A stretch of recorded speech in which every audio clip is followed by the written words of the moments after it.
Hello everyone and welcome back to another video from AI Basics. In this video, I'm going to show you how to change your account username on People GPT. So let's get started right away. First of all, open up your web browser and then in the address bar type in juicebox.work and press enter. You will then be taken into the official Juicebox People GPT website. From this page, click on the sign in button at the top right corner and proceed with logging into your account using your email address or your Google account.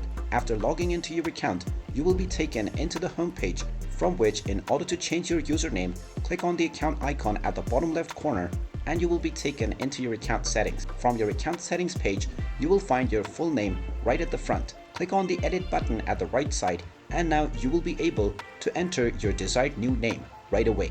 Just type in your preferred username and click on the OK button and your change will immediately be applied. You can come back to this menu as many times as you want and make changes to your username and also your organization name. You can also change and add a profile picture if you wish for your account by clicking on the change profile picture option. And there you have it. That is how easy it is to change your username on the People GPT website.